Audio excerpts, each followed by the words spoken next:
মনের অন্তরে পৌঁছতে কতক্ষণ লাগে? কল্পনা করুন না, যেন এখনই প্রাণ খুলে গলা ছেড়ে আপনাকে ডাক দিয়েছি। নামের ডাক মনে মনে ধ্বনিত হলো। আজ সকালে হঠাৎ খেয়াল গেল, আমার জানা সাহিত্যের ভেতর থেকে এমন একটা লাইন বের করে যেন মনে হবে এইমাত্র স্বয়ং আমি লিখলাম। আর কোনো কবির লেখা সাধ্যই ছিল না। বের করতে পেরেছেন? পেরেছি।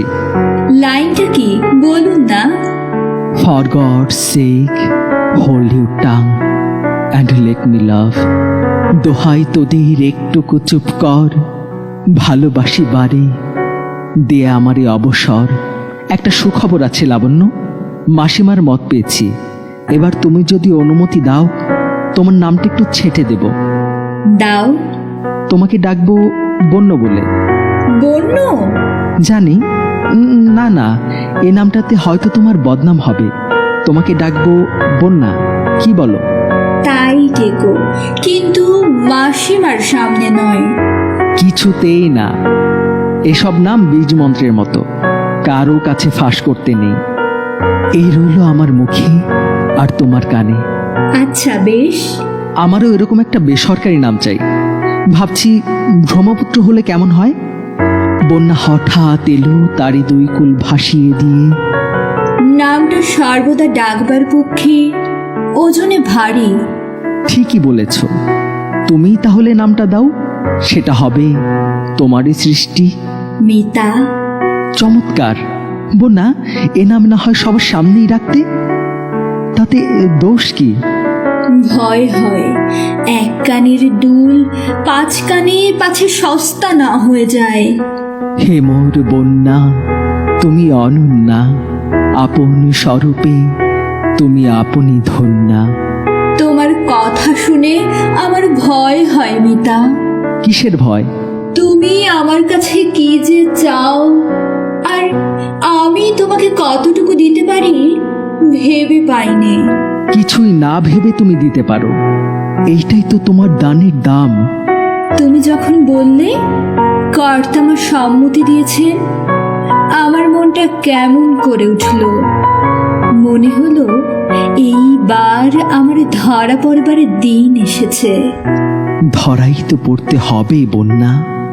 মিতা, তোমার রুচি তোমার বুদ্ধি আমার অনেক উপরে। তোমার সাথে পথ চলতে গিয়ে একদিন তোমার থেকে অনেক পিছিয়ে পড়ব। তখন আর তুমি আমাকে ফিরে ডাকবে না। সেদিন আমি তোমাকে একটুও দোষ দেব না। মিনতি করে বলছি, আমাকে তুমি বিয়ে করতে চেও না।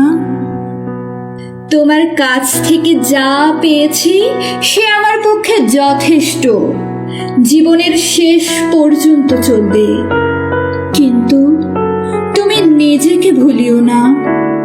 বন্যা, তুমি আজকের দিনের ওয়েদার্যের মধ্যে কালকের দিনের কার্পণ্যের আশঙ্কা কেন তুলছ? মিতা, তুমি আমাকে সত্য বলবার জোর দিয়েছ। আজ তোমাকে যা বলছি তুমি নিজেও তা ভেতরে ভেতরে জানো, মানতে চাও না। তুমি তো সংসার পাতবার মানুষ নও। বন্যা, তুমি আশ্চর্য নরম সুরে আশ্চর্য কঠিন কথা বলতে পারো। এবার তবে আমার কথাটা বলতে দাও। এর অনেকদিন পর জ্যোতিশঙ্কর লাবণ্য লেখা একটা চিঠি দিল হাতে।